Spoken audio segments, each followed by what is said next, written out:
Hello students, today we will start first chapter of our maths number system. So before starting this number system, we will revise something which we have already studied in 8th standard. Classification of number. There are different type of numbers.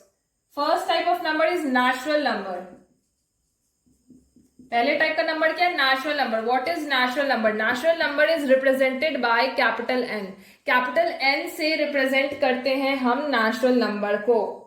All the counting numbers are called natural numbers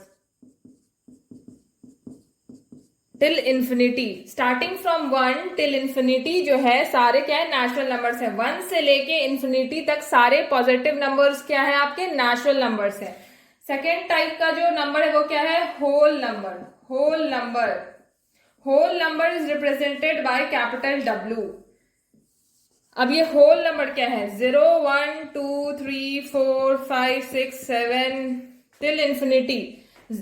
सारे natural number आपके, सारे natural number और including zero. Zero और सारे natural numbers क्या है? आपके whole number है. मतलब 0 से लेके इंफिनिटी तक सारे क्या है? आपके होल नंबर है. अब थर्ड टाइप के नंबर पे आते हैं. थर्ड टाइप का नंबर आपका क्या है? इंटीजर्स.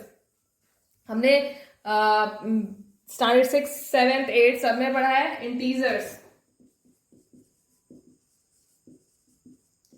इंटीजर्स क्या होते हैं? All the negative numbers. Integers को हम Z से डिनोट करते हैं, कैपिटल Z से.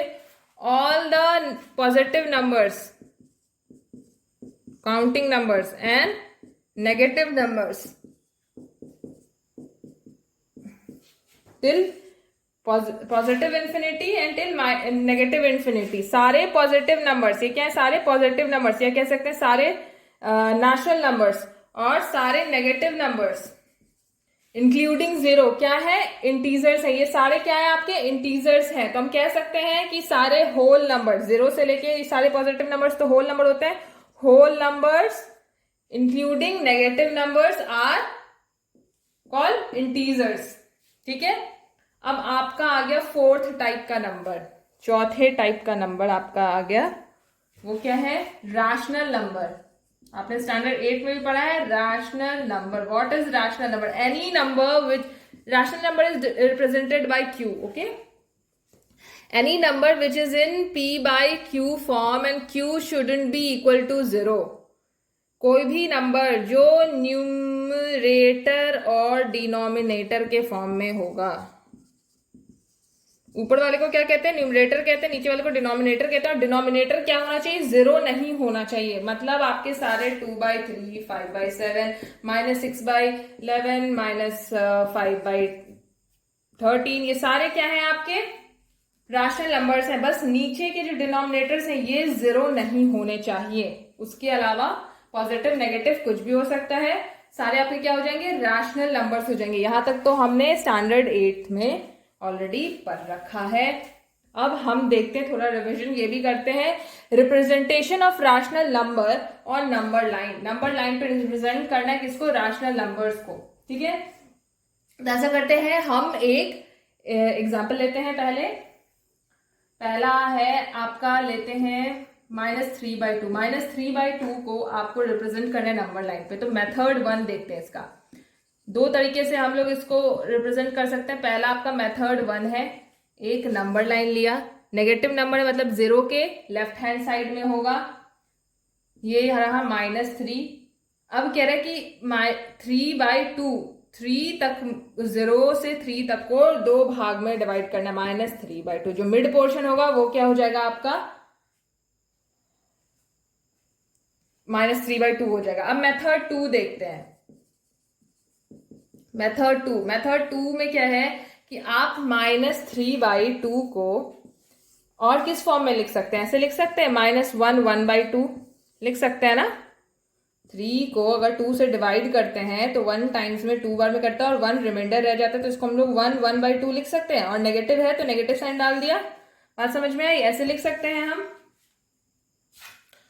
तो हमने क्या किया? -3/2 को लिख दिया -1 1/2. अब क्या करना है? हमें नंबर लाइन ड्रॉ करना है. ये रहा आपका 0, ये रहा -1, ये रहा -2। -1 के बाद हाफ पार्ट में डिवाइड करना है और लिखना है क्या, ये क्या हो जाएगा आपका -3/2। ये पॉइंट हो जाएगा आपका -3/2। बात समझ में आई। अब दूसरा एग्जाम्पल लेके समझते हैं इस चीज को और बेहतर तरीके से। दूसरा एग्जाम्पल लेते हैं, क्या ले, दूसरा एग्जाम्पल लेते हैं -12/5। -12/5 को मेथड 1 से पहले समझते हैं। मेथड 1 से क्या करना है हमें, 0 से 12 तक में 12 को 5 पार्ट्स में डिवाइड करना है। 1 2 3 4 5। 1 2 3 4 5 हो गया। तो ये क्या हो गया, 12/1 लिख सकते हैं -12 को। ये हो गया 12/2, ये हो गया 12/3, ये हो गया -12/4, ये हो गया -12/5। तो ये हमको रिप्रेजेंट करना था, ये हो गया आपका -12/5। -12/5 आपने रिप्रेजेंट कर दिया। अब इसी चीज को मेथड 2 से रिप्रेजेंट करेंगे। किससे करेंगे, मेथड 2 से रिप्रेजेंट करते हैं। मेथड 2 से करेंगे तो -12/5 को आप क्या लिख सकते हैं, -2/5 लिख सकते हैं ना।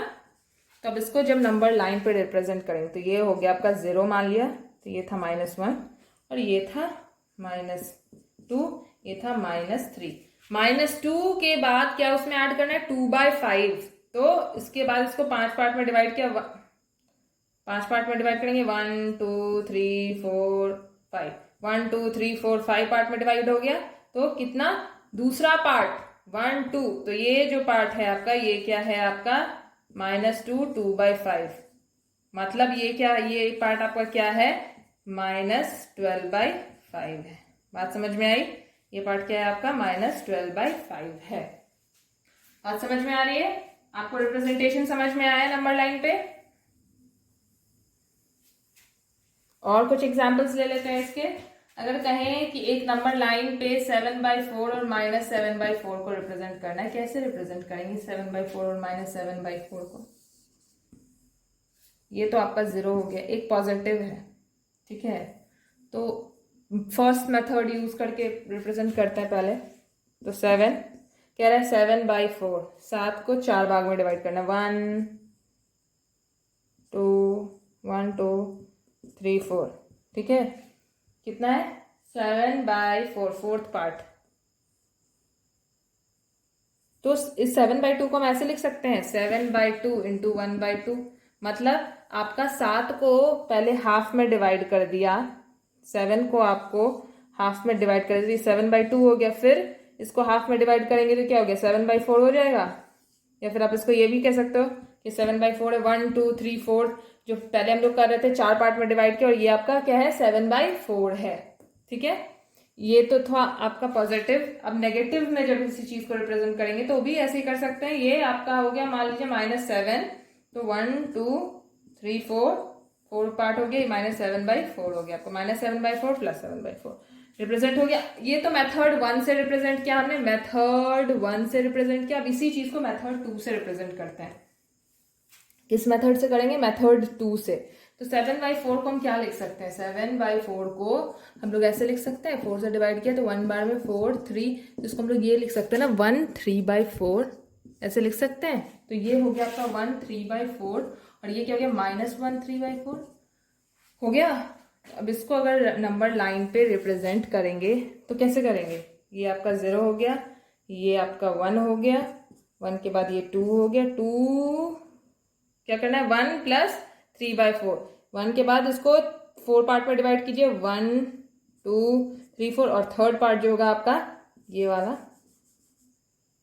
1 2 3 पार्ट, हाँ ये क्या होना है आपका, ये 3/4 है, मतलब ये 7/4 है, ठीक है। अब इसी को नेगेटिव में रिप्रेजेंट करेंगे तो कैसे लिखेंगे, -1 -2 1 2 3,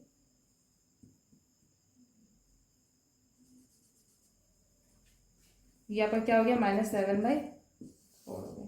रिप्रेजेंटेशन समझ आ गया आपको, रिप्रेजेंटेशन समझ आ गया आपको कैसे करना है मेथड 1 मेथड 2 यूज करके।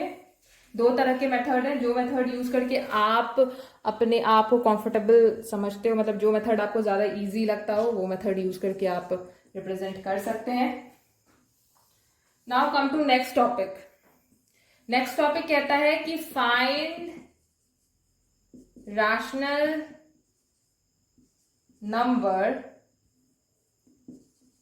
Between two rational numbers. ठीक है, दो रैशनल नंबर के बीच में आपको नंबर निकालने के लिए कह रहा है। मतलब अगर हम कहें कि हमारे पास एक लाइन है और इस पे हमारे पास 2 पॉइंट कह रहा है कि इसके बीच में जितने पॉइंट्स हैं उसको निकालो। अगर हम ये कह रहे हैं कि ये 1 है और ये 2 है, ये एक नंबर लाइन था, ठीक है, इस पे एक 1 है और एक 2 है, तो 1 और 2 के बीच में जितने भी पॉइंट्स आते हैं उसको निकालो। 1 और 2 के बीच में क्या आता है, हाफ आता है, 1 और 2 के बीच में ही आता है ना। तो कहीं ना कहीं ऐसे भी हो सकता है, हाफ आएगा, कहीं 1/4 आएगा, कहीं पे आपका 3/4 आएगा। ठीक है, आएगा ये सारे आपके नंबर लाइन पे, कहीं ना कहीं 2 और 3 के बीच में। तो ऐसे बहुत सारे नंबर्स होते हैं, इन्फिनिटी नंबर्स होते हैं किसी दो रैशनल नंबर के बीच में। तो हम कैसे फाइंड करेंगे? अगर दो रैशनल नंबर दिया हुआ है ए और बी, तो इसका मिड पॉइंट क्या होगा, a + b/2। ठीक है, अगर हम कहें कि एक नंबर लाइन है, उसमें ये a है, ये b है, तो a + b/2 क्या होगा, उसका मिड पॉइंट होगा। ये क्या हो जाएगा, a + b/2। अब ये यहाँ पे भी कोई पॉइंट, यहाँ पे भी कोई पॉइंट होगा, तो वो a b के बीच में ही होगा। तब इन दोनों के बीच में अगर कोई पॉइंट हम फाइंड कर लेते हैं तो वो भी ए बी के बीच में होगा। तो ये कैसे करेंगे, फिर इन दोनों का मीन निकालेंगे, a + a/2/2। तो ये क्या आएगा, 2a + b/2 = 3a + b/2। तो यहाँ पे इसका जो मिड पॉइंट होगा वो क्या होगा, 3a + b/2। फिर इन दोनों के बीच का मिड पॉइंट निकाल लेंगे, इन दोनों के बीच का मिड पॉइंट निकालेंगे तो क्या होगा, इसी तरह ऐड करके तो a + 3b/2 होगा। तो आपको कितने सारे 3 रैशनल नंबर्स मिल गए हमें। फिर इन दोनों के बीच का निकाला, इन दोनों के बीच का कोई पॉइंट निकाला, इन दोनों के बीच का पॉइंट निकाला, इन दोनों के बीच का पॉइंट निकाला। तो वैसे करके हमारे पास infinity number of rational numbers हम फाइंड कर सकते हैं किसी भी दो रैशनल नंबर, किसी भी गिवन दो रैशनल नंबर के बीच में। तो ये हम एग्जाम्पल से और बेहतर तरीके से समझते हैं। हमें रैशनल नंबर फाइंड करना है किस दो पॉइंट के बीच में, 3 और 5 के बीच में। अगर हम कहते हैं कि आपको दो रैशनल नंबर्स दिया है, -2/3 और दूसरा रैशनल नंबर है 1/4, कह रहा है कि find 2 rational numbers between these numbers. Find क्या करना है, 2 rational numbers between given numbers. ठीक है, तो हम लोग कैसे फाइंड करेंगे, -2/3 + 1/4, इन दोनों को जोड़ के क्या करेंगे, डिवाइड कर देंगे 2 से। इन दोनों को जोड़ेंगे तो 4 × 12, -8 + 3, और इसको क्या करना है, डिवाइड करना है हमें 2 से। तो ये कितने हो गए आपके, -5/12 डिवाइडेड बाई 2। तो -5/12 × 1/2 = -5/24। तो एक पॉइंट तो आपका ये आ गया। अब इसके और इसके बीच में कोई पॉइंट निकाल देंगे तो दूसरा पॉइंट निकल जाना है। तो क्या करते हैं, अब दूसरा पॉइंट निकालने के लिए एक पॉइंट क्या आ गया आपका, -5/24। इसको यहाँ लिख दो, इसको रब करते हैं। अब हम दूसरा पॉइंट फाइंड करेंगे। दूसरा पॉइंट कैसे फाइंड करेंगे, इसको और इसको का मीन निकालेंगे, इसका या इसका मीन निकाल लेंगे। अभी क्या चीज है, अभी मान लो कि कोई नंबर लाइन है, यहाँ पे 2/3 है, यहाँ पे 1/4 है, तो ये आपका -5/4 कहीं भी यहाँ पे लाई करता होगा, 5/24 ऐसे। ठीक है, अभी हम इन दोनों के बीच में भी कोई पॉइंट निकाल सकते हैं, इन दोनों के बीच में भी कोई पॉइंट निकाल सकते हैं। ठीक है, तो 1/4 और -25 के बीच में निकालते हैं। 1/4 + -5/24 डिवाइडेड बाई 2। ठीक है, तो अगर 24 इसमें से कॉमन हो जाएगा, 6 + -5 डिवाइडेड बाई 2। ठीक है, तो ऊपर क्या हो जाना है, ऐड होके 1/24 डिवाइडेड बाई 2 है तो 1/2 हो जाएगा। 1/48, 1/48 भी है, उन दोनों के बीच में लाई करता है। दूसरा रैशनल नंबर कौन है जो उन लोगों के बीच में लाई करता है, 1/48। एक और रैशनल नंबर आ गया हमें। अब फिर थर्ड निकालते हैं। अगर थर्ड निकालने को कह रहा है तो अब क्या करते हैं, इस और इसमें निकाल लेते हैं, या फिर इन दोनों में निकाल लेते हैं। इन दोनों के बीच में निकाला तो 1/4 प्लस 1/48 के बीच में निकाल रहे हैं, तो 48 कॉमन हो गया 112 टाइम्स में प्लस 1, और इसको क्या करना है, डिवाइड करना है, डिवाइडेड बाई 2 बोलना चाहिए, डिवाइडेड बाई 2, 13/48 इंटू 1/2, तो 13/48 का 2 क्या, तो कितना हुआ 56 बोल रहे हो 96, तो 13/96 ये दूसरा नंबर आ गया आपका। तो ये जो सारे नंबर्स आ गए आपके, ये जो सारे नंबर्स आए हैं आपके, ये सारे कहाँ लाई करते हैं, इन दोनों रैशनल नंबर के बीच में लाई करते हैं। कैसे, -2/3 लाई करता है कहीं पे, उसके बाद आपका लाई करता है ये इन दोनों के बीच में 1/4, और इसके बीच में -5/24 लाई करता है, फिर -24 और इसके बीच में ये लाई करता है 1/48, और -148 और इसके बीच में 13/96 लाई करता है, और फिर 1/4 लाई करता है। तो हम कह सकते हैं कि 1/4 सबसे बड़ा है। ऐसे ऐसे ऐसे रिप्रेजेंट कर सकते हैं, बात समझ में आई? क्यों कर सकते हैं, क्योंकि ये इन दोनों के का मिड पॉइंट था, ये इन दोनों का मिड पॉइंट था, ये इन दोनों का मिड पॉइंट था। तो ऑब्वियसली इससे छोटा इससे बड़ा, इससे छोटा इससे बड़ा, इससे छोटा इससे, मतलब इससे बड़ा इससे छोटा। बात समझ में आ रही है आपको, कैसे ये ऑर्डर दिया हमने? बात समझ आए? क्योंकि ये जो पॉइंट है वो इन दोनों के बीच का पॉइंट है, ये जो पॉइंट हमने सेकंड में निकाला है वो इन दोनों के बीच का पॉइंट है, ये जो पॉइंट है इन दोनों के बीच का पॉइंट है। तो ये ऑर्डर हम दे सकते हैं कि क्योंकि नेगेटिव में था तो ये ऑब्वियसली सबसे छोटा होगा, और ये पॉजिटिव में था तो ये सबसे बड़ा होगा, और उसके बाद ये आपका आ गया ऑर्डर। बात समझ आ गई?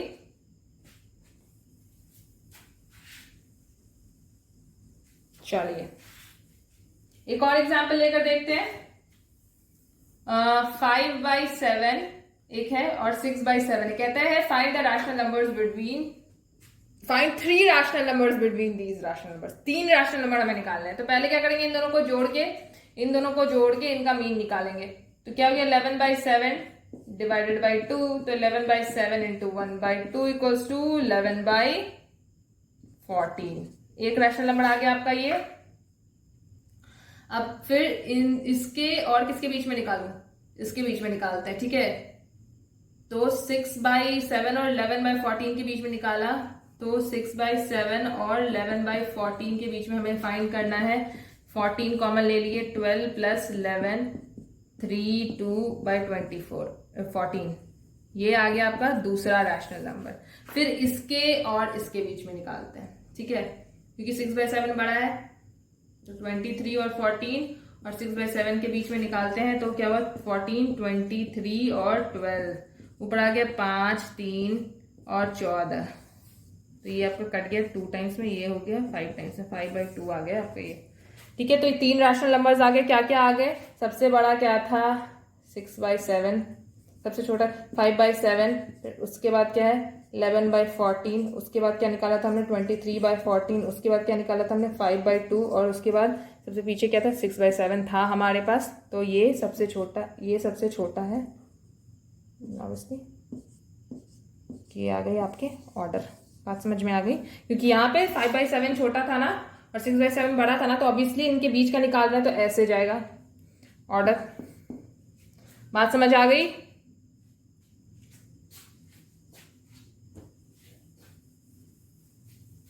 कि कैसे फाइंड करते हैं 2 रैशनल नंबर के बीच का रैशनल नंबर।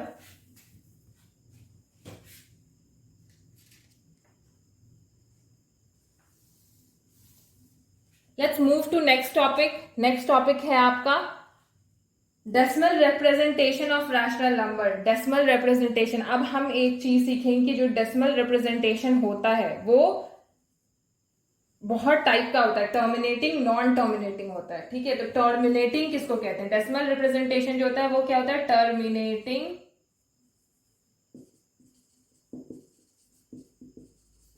Terminating decimal. अब टर्मिनेटिंग डेसिमल क्या होता है? किसी भी फ्रैक्शन को हम डेसिमल फॉर्म में लिख सकते हैं, ठीक है। टर्मिनेटिंग डेसिमल वो डेसिमल होता है जैसे 1/2। जब हम 1/2 को डेसिमल फॉर्म में लिखते हैं तो कैसे हम इसको डेसिमल में कन्वर्ट करते हैं? हम मानते हैं कि 1 के बाद 0 ले लिया, तो 2 0 के लिए पॉइंट डाला, तो 5 टाइम्स में ये लग गया, पूरा कट गया, ठीक है। तो ये क्या आपका टर्मिनेटिंग डेसिमल है, ये आपका 0.5 टर्मिनेटिंग डेसिमल है। या फिर 3/2 ले लिया, ठीक है। 3/2 को डेसिमल फॉर्म में लिखते हैं तो कैसे लिखते हैं? 3/2, तो ये गया नहीं, 1/1, तो फिर कैरी ले लेते हैं हम, या फिर डेसिमल डालते हैं 10 5 टाइम्स में, और ये पूरा कैंसिल हो जाता है, तो 1.5। ये भी क्या है आपका टर्मिनेटिंग डेसिमल। जो डेसिमल खत्म हो जाए वो क्या होता है? Terminating decimal. और इसका एग्जांपल लेके समझते हैं अच्छे से, टर्मिनेटिंग डेसिमल क्या होता है। 1/4, 1/4 को लेते हैं तो कैसे इसको आप करते हो? 4 से डिवाइड करते हो 1 को, क्योंकि कुछ भी नहीं है डिवाइड होने को, तो डेसिमल डाला, 8 लिखा, 8 कितने बार में आता है? 2 टाइम्स में। फिर क्या हुआ आपका? 2 बच गया, फिर डेसिमल डाला वैसे ही 5, 20 टाइम्स में पूरा कैंसिल हो गया, तो इसको आप 0.25 लिख सकते हैं। तो ये क्या है? टर्मिनेटिंग डेसिमल है, ये खत्म हो जाता है यहाँ पे आके, ठीक है, टर्मिनेट हो जाता है, रुक जाता है। बात समझ में? ऐसे 1/8 का लेंगे, तो 1/8 का जब लेते हैं तो कैसे लिखते हैं? 8/1, 8 को आप डिवाइड करते हो तो पॉइंट लिखा, 8 टाइम्स में 2, कितना 1 टाइम्स में लगाया, फिर 2 टाइम्स में 16, फिर 4, 5 टाइम्स में 40 से लगाया, तो 1/8 को आप 0.125 लिखते हैं ना। तो ये भी क्या है? रुक गया, खत्म हो गया। ये भी क्या है? टर्मिनेटिंग। ये सारे आपके टर्मिनेटिंग डेसिमल के एग्जाम्पल। टर्मिनेटिंग डेसिमल मतलब जो कि रुक जाते हैं, मतलब एक एंड टर्मिनेट हो जाते हैं, खत्म हो जाते हैं एक एंड पे। अब आए नेक्स्ट टॉपिक है आपका नॉन टर्मिनेटिंग। नॉन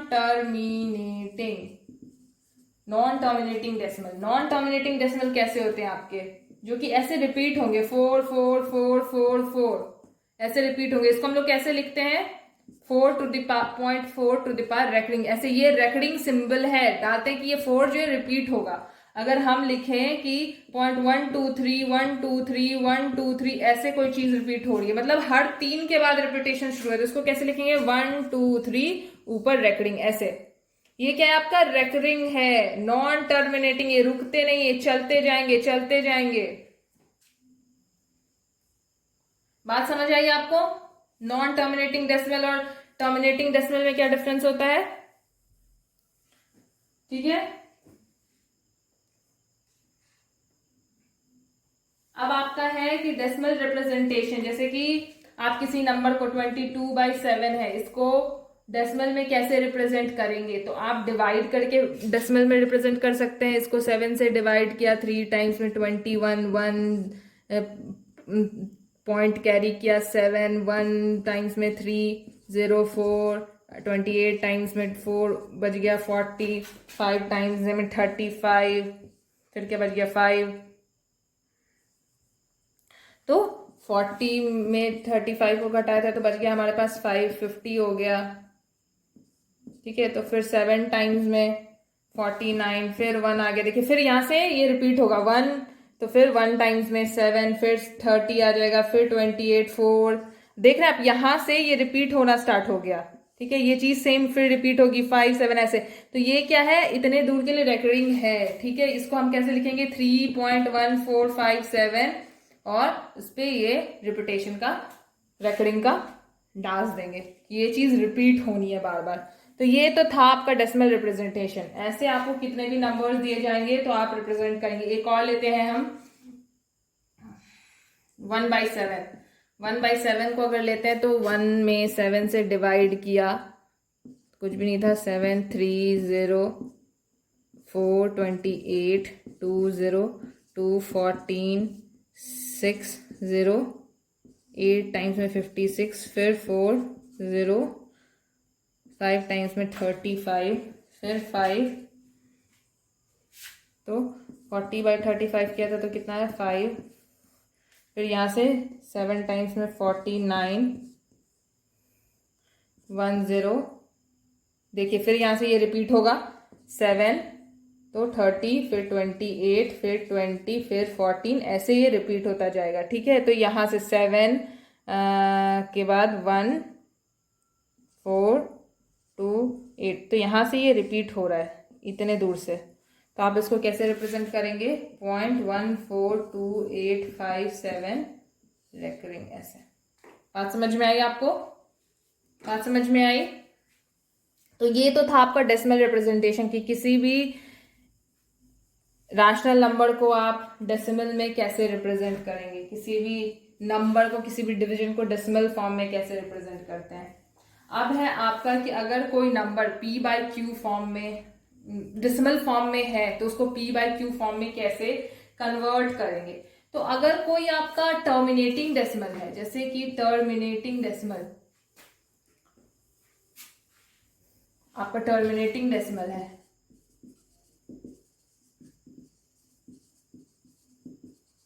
और इसको कन्वर्ट करना है किस फॉर्म में? p/q के फॉर्म में।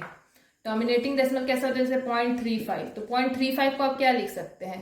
35 बाई डेसिमल के बाद जितने डिजिट्स होंगे उतने 0 नीचे डालेंगे और 1। आप इसको ऐसे लिख सकते हैं। फिर इसको कट करेंगे तो क्या होगा? 7/20। तो 7/20 क्या होगा? इसका फॉर्म होगा। बात समझ आई? अगर हम मान लें कि 0.27 है, तो इसको कैसे लिखेंगे? 27 बाई पॉइंट के बाद कितने डेसिमल है? 1 2, तो 100, ऐसे। ये इसका रिप्रेजेंटेशन है p/q फॉर्म में। अगर 1.68 है तो इसको कैसे लिखेंगे? 168 डिवाइडेड बाई पॉइंट के बाद कितने डिजिट है? 1 2, तो 0 0 1, ऐसे लिखेंगे। ये देखिए 2 से डिवाइड होगा, 2 से ये 84 टाइम्स में, ये 50 टाइम्स में, फिर 2 से कटेगा ये कितने टाइम्स में? 42 टाइम्स में, ये 25 टाइम्स में। तो ये आ गया आपका 42/25। बात समझ में आई? तो ये आपका क्या है? इसका p/q फॉर्म है। तो ये तो बात थी टर्मिनेटिंग डेसिमल की, जो कि टर्मिनेट होते हैं, जो कि रुक जाते हैं। मगर जो नॉन टर्मिनेटिंग है उनका क्या? उनके लिए एक अलग मेथड है, ये भी देख के समझते हैं। देखिए, non terminating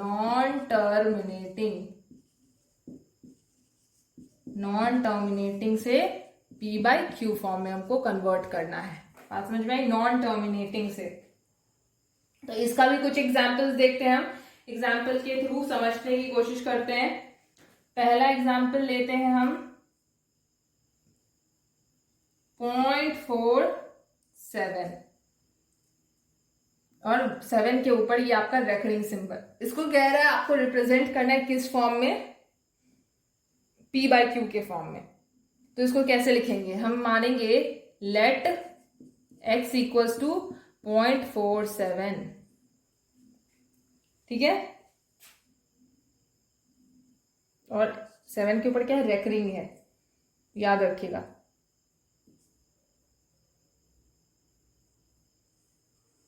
ten x equals to 4/0.7। ये स्टेटमेंट 1 था आपका, ये स्टेटमेंट 2 है आपका।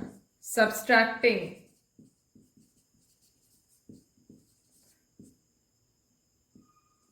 1 फ्रॉम 2, 2 में से 1 को घटाना है। 10x में माइनस x को घटाना है, और 4.47 में से माइनस 0.47 को घटाना है। इधर क्या होगा आपका? 9x, सॉरी, हाँ ये ऐसे है। तो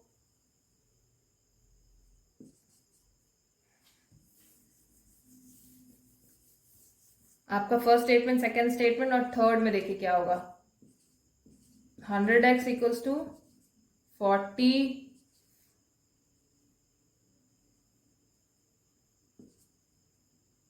47.77, ये रेकरिंग जाएगा आपका। तो हम मान लेते हैं कि आपका फर्स्ट स्टेटमेंट ये है और सेकेंड स्टेटमेंट ये है।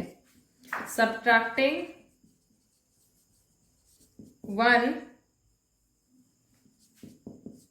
फ्रॉम 2, ठीक है। अगर 1 को 2 में से घटाएंगे तो इधर क्या लिखेंगे 100x minus 10x equals to 47.77 minus 4.77। इधर आ गया आपका 90x, इधर आ गया 43। ठीक है, तो x इक्वल्स टू 43/90। ये आपका आ गया p/q के फॉर्म में। बात समझ में आ गई? हमने क्या माना था कि x क्या है, इसके बराबर। तो अभी x का वैल्यू क्या रहा हमें 43/90। बात समझ में आई? क्या आ रहा है x का वैल्यू यहां से, x इक्वल्स टू 43/90। एक और एग्जाम्पल लेते हैं और अच्छे से समझते हैं इसको।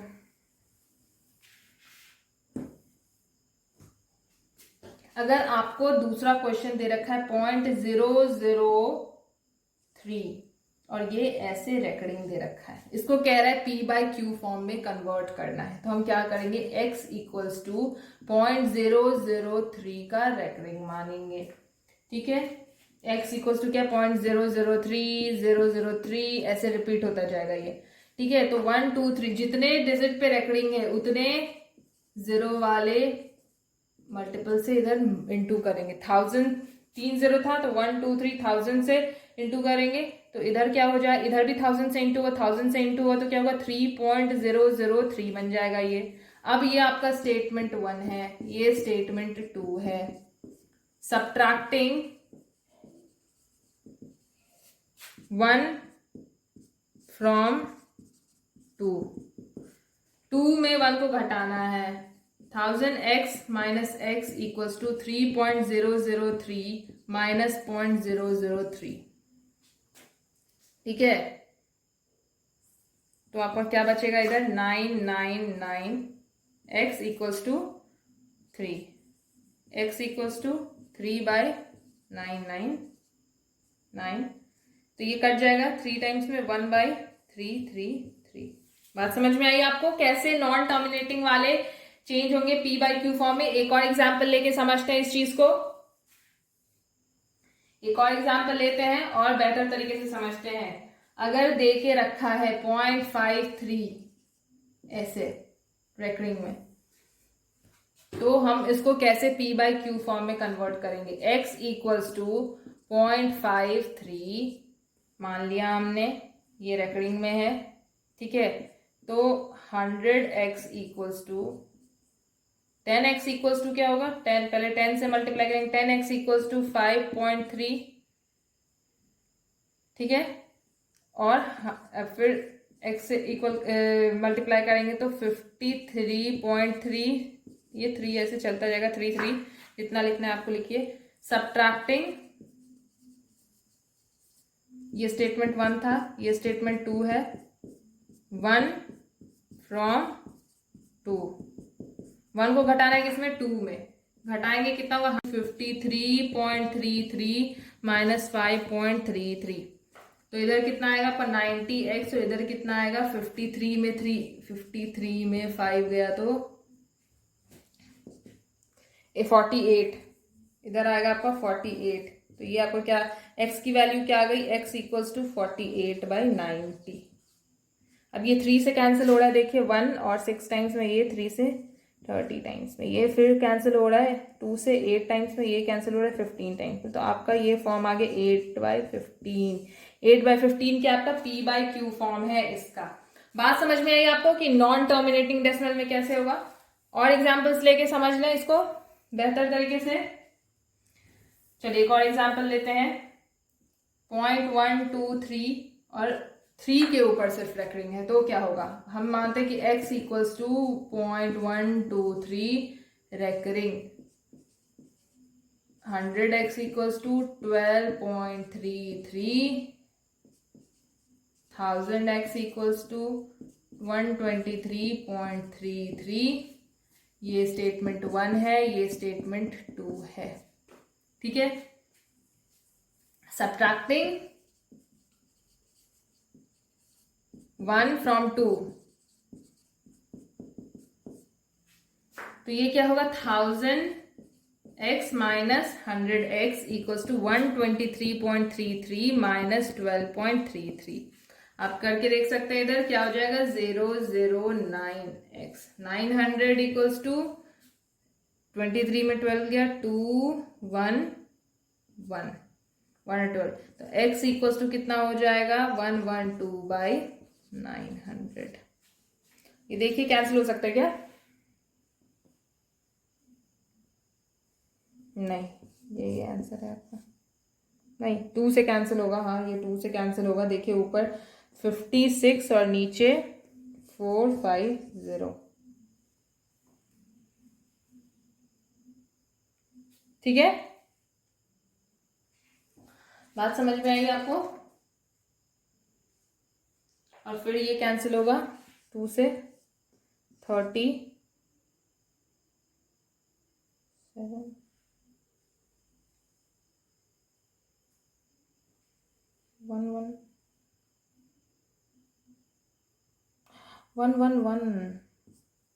123 माइनस 12 111। हाँ, तो ये 111 है, सॉरी 113 से डिवाइड होता है 9 10 11 21। हाँ, 3 से कैंसिल होगा ये 37 टाइम्स में, ये होगा 300 टाइम्स में, तो इसका आंसर आ गया 37/300। ठीक है, बात समझ में आ रही है आपको? नॉन टर्मिनेटिंग डेसिमल कैसे बनता है p/q फॉर्म में। नेक्स्ट वीडियो में, नेक्स्ट क्लास में हम लोग पढ़ेंगे इर्रेशनल नंबर। तब तक के लिए अगर आपको ये चैप्टर समझ में आया है तो प्लीज वीडियो को लाइक, सब्सक्राइब और शेयर करना ना भूलें। और मिलते हैं हम नेक्स्ट क्लास में। Thank you for watching the video.